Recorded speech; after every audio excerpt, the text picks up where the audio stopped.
difficult as we're playing Citation Needed. Joining me today, he reads books, you know, it's Chris Joel! Follow me on Twitter at Toastat! No, it's bollocks. Everybody's favourite Gary Brannan. Gary Brannan? Pull down your pants and on the ants in an English country.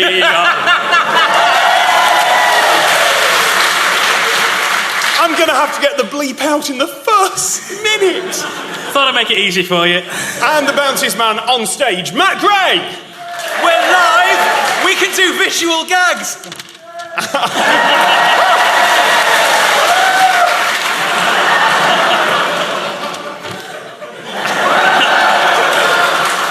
Like Bob Dylan before he went electric.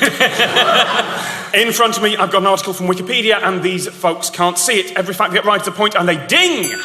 And a special prize for particularly good answers, which is... Oh, yeah. Oh, yeah. And today we are talking about Ruth Belville. Belville? Belleville. A town of bells. I mean, I don't imagine that's the etymology. Well, you never know, do you? Oh, is it a town of Ruth Bells? Oh. Ruth Belville. Right, okay, sorry, that took me a second. No, two words, one name. Is it a person or a place? It is definitely a person. It's a person. It's a person. Is it a woman? Yes! Yes! Points for that, man. First point of the day. Is anyone keeping track of the points here? Because I'm not, I'll be honest. Well, we never do. Do you want to kind of guess whenabouts we're talking about? The Victorian era. When we play our best. Fails. The time of big hats and iron. Does she have any iron? Careful answer. She has some silver. Used to be gold, it's now silver. So she has no iron. She's not massively anemic, if that's what you're saying. So that's not Yeah, in here. you know me, Tom. I'm right down the line, the anemia gags. Did she have a trouser press? She is famous for having a physical object. Oh, great. So we got a woman who has a thing. A woman with a thing. With silver. That was A originally silver gold. thing. Was it a goblet? I'm sorry, was it a what? Was it a goblet? Hang on, a gold... That's not the gesture for goblet, man. Okay. Ooh, chalice. One can cup a cup. Yeah. We found the audience's level. That's good. And it's down there. It is something that would come in silver and gold. It would have a silver or gold case on it. Was it a jewellery? What? Points. Oh. You're absolutely points, man. right. Oh, here we go. Yeah, absolutely. The beard that's feared. Elizabeth Ruth Naomi Belville, 1854 to 1943, and known for carrying around a watch. Okay. Was she... I'm going to go something answery. It's something to do with trains and time zones. Ah. Oh, I mean, given it's a watch, it's to do with time. Official keeper of the I'm not Queen's hearing a clock. ding. Oh, you know what? It's not quite. It's close. Official keeper of the Queen's clock. We're getting closer. Corgi time. Greenwich Mean Time certainly has something to do with it. Corgi. I've just realised. It's little as I've said used. It's 37 minutes off the hour. CST. Excuse me, ma'am. I just need to take the cords. Oh yes, it's time. I Just going to set my watch to corgi. I tell you what, it is basically that 37 minutes. It is Corgi. Just still in the parlour. At Buckingham Palace, somewhere is pulling out the elaborate silver dish right now. Used to be gold, you know. It does tarnish, so. Yes. Why would someone in Victorian London and later, up to World War II, be going around with a watch? Was she an official clock setter for some town or borough? I'll give you a point for that. Certainly, I don't think official. This Unofficial, was going around setting to her own bloody time. She's a gorilla time setter. You can't set time on a gorilla. They don't wear watches. It's like a Banksy. You thought it was 5 minutes later than it is. Yeah, but I know it's wrong because I have a watch. now. Can I make the point? If the gorilla told you the time, you wouldn't disagree with it, though, would you? Whatever time he says it is. I will point out you're getting very close there. This is how... No, Gary isn't. Matt is. This is someone who went round selling... Oh, you say, I know the time. Give me a fiver and I'll tell you the time kind of person. Yep. Oh, my God. Absolutely right, spot on. I bet you can do that in Leicester Square. I mean, you wouldn't want to do it in Parliament Square because you've got Big Ben there, but Leicester Square. It's 11:55. Dong. Trust me, that's wrong. That's not actually Big Ben, that is just Gary going, dong! Which bit of me remains open to be seen? If you do go to Parliament Square on a Thursday night, you can just see him standing in the corner doing an impression of Big Ben. Yeah, I even put the pointy hat on and everything. And for some tourists, it's a very small, far away thing. It does work as well. Yeah. How big's the pendulum, Gary? You don't want to know. Hey! All I'll tell you is it's regulated by a penny every year. That's true, isn't it? They regulate the pendulum on the clock on Big Ben by putting pennies on or subtracting it to half a second or something. Something like that, It's old pennies. Well, with the exchange rate at the moment, it's going to be pounds by the end of the year. And you wanted us to do the Brexit one. There you go. This was a woman called Ruth Belville who, like her father and her father before her father and his father before him. Get a diagram. For Pronouns generations. are always difficult. Generations. You need the word generation. For generations, had sold the time to people who needed to know it accurately. So where did she go to get that? Time magazine.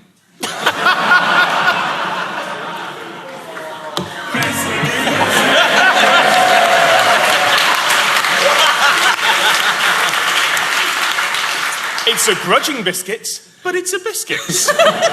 Oh, we're not putting scales of biscuitry in it. So where did she go to get the proper time? In Victorian London. This was originally 1836 when her father created it. The London Time Dump. Now, that's a good description for what this would be. Oh, great, I win then.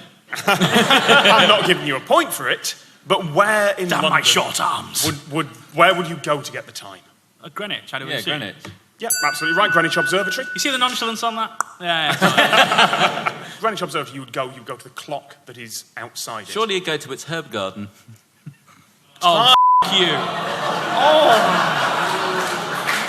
I heard a muttering of discontent in the crowd there. That got the reaction it purely deserved. It was, It's just the despair of 400 people in front of him. That is what my puns are worth. that's Baton than they are back in the pavilion, shaking your head. It really is, I'm sorry. Yes, there is a clock outside called the Shepherd Gate Clock. What's unusual about it? It's got sheep on it. No hands on it. Shepherds only can go under it. No to all of those things. Are you sure? I mean, it's set on a wall, so if anyone can get under it, I'll be very surprised. Is it on a Viking street named Shepherd Street? No, it's by the Shepherd Gate of the observatory. Sheep work like sundials, don't they? They all face the same way.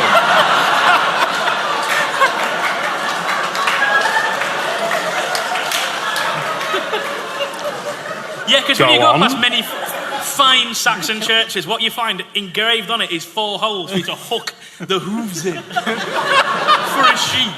It's 20 past Flossie. That kind of thing. Then they fall off, you get a new one. You get a goat, all cause of problems. Can't go. It has to be recalibrated with a penny on their back every few rounds just to get to within a few seconds. So I was wrong. Yes, you were. It is a fairly standard clock, but there is something unusual about it, particularly for that era, that you would need to tell the time, day, night, anything. 24 hour. 24 hour, I have a point. Absolutely right. 24-hour clock, so you would go there, well, she would go there, would set her watch exactly, and then go around, well, hundreds of clients. Why didn't someone undercut her and just charge slightly less with a different watch? And there you have stumbled upon something, so I'll give you a point. Oh, look at me! She came under attack from St. John Wynne, a director of the Standard Time Company. Standard Time! 20 past 3, get out. What kind of criticism did he give in a speech at the United Wards Club? Oh, I will not take time from a woman. It's not a place for her. Something horrific like that, You're was it? close enough. He said she might have been using her femininity. Femininity. To gain business. Oh, I see. Do you want to buy my time, loving? The speech was published in the Times. I've got an image.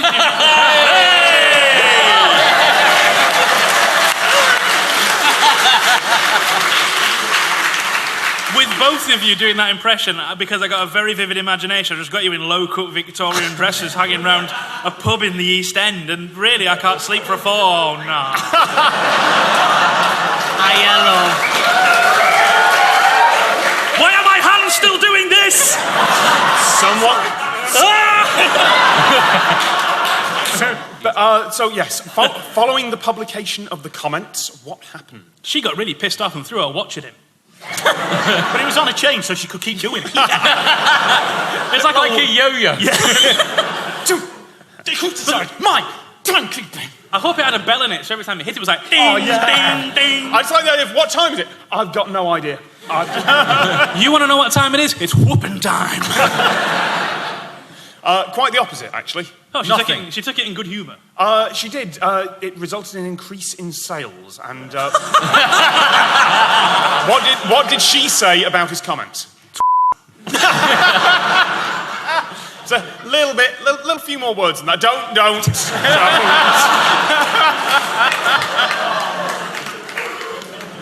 He'd just given her free advertising.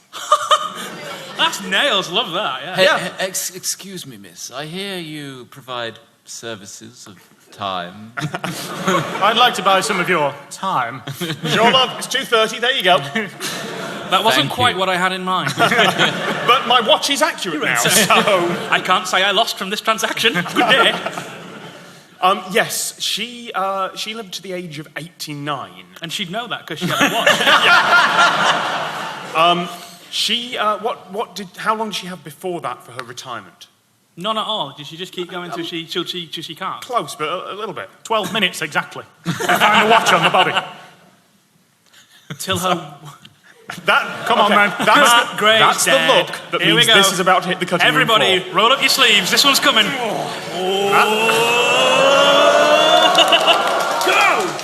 This is terrible. Did she meet her untimely death at the third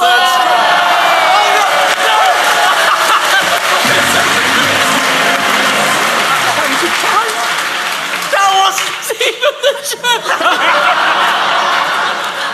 I hadn't noticed that. That was better. I was going to say, did she die at the third stroke?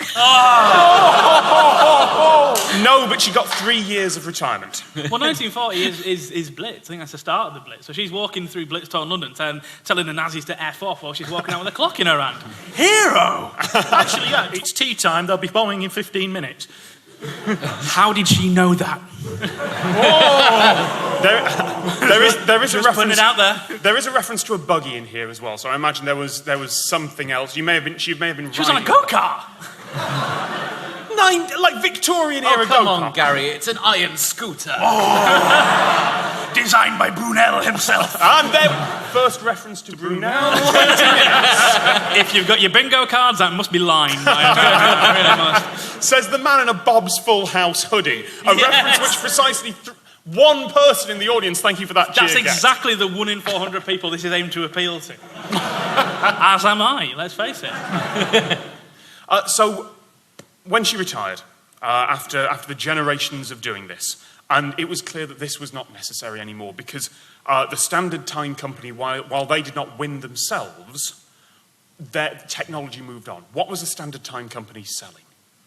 Substandard shoddy time, not collected fresh from Greenwich every morning. Just send them yesterday's time, it'll be fine, it's only slightly stale. Big buckets of time lined up by the gates, filling it from the hand pup of chronology. There you go. We've got some time back in the Devonian. I imagine Geology joke time there. being dispensed sounds like... Gary, that's how you imagine most noises. Fair cop. Actually, well, we may as well, while we're doing bingo and Gary noises, Goose. Goose on a train. Goose being hit by a train.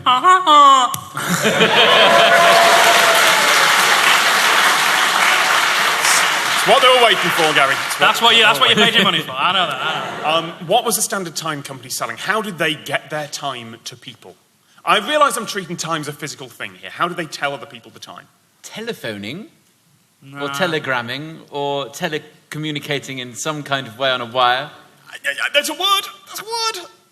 Telegraph. Morse code. Text message. Skype. Gary gets the point. It was a telegraphic time signal service, but I'm giving Matt a point as well because you were so close. Bullshit. He got the idea, you got the word. In Milltowns, into north where we come from. They go around with a man, and basically a man with a great big stick would just whack on the window to wake you up, and that was the knocker-upper, because he was the only one with a watch. Yeah. He was the knocker-upper. Lots of kids that look suspiciously similar, if you know what I mean. Yes, the Standard Time Company sold a telegraphic time signal, but by that point we had radio, we had military time, and the customers were starting to die out, essentially. Did you have the speaking clock by then as well? 1936, So, yes, yeah. it did exist. There is one other signal at the Royal Observatory in Greenwich. Obviously, she went up, got it from the clock, got it from the official source. What happens every day at the Royal Observatory on the top of the hill? Someone gets their fingers trapped in it or in yells on the hour. No one's ever got round to fixing it. I'll just get the milk. Ah, Jesus, wept! It's 11. Where did that come from? Where does it all come from, Tom? I don't know. No, 1 p.m. at the top of the hill in Greenwich Park, a thing happens. Someone drops the balls. Point. Do you want to explain that? That sounded worse, yeah. I meant, yeah. Yeah, there's the time ball, isn't there, that falls... See, this is one of those things that sounds rubbish, but actually isn't. Thank you. That's actually a good mime. That's Lord Time himself there.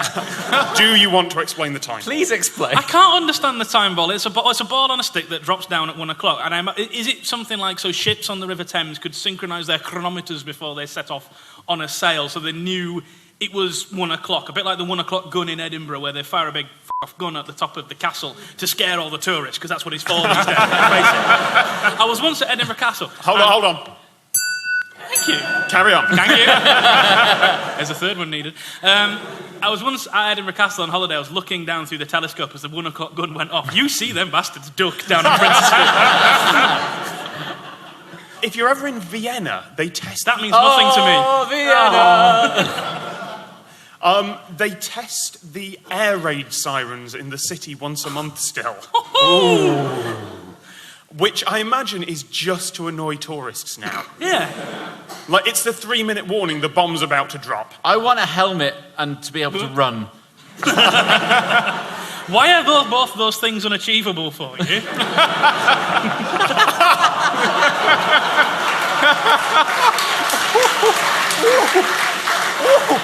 Congratulations, Chris, you win this one.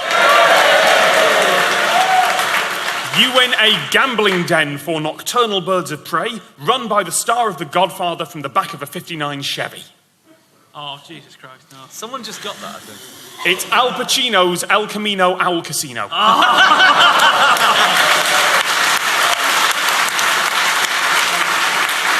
With that, we say thank you to Chris Joel, Gary Brannan, Matt Gray.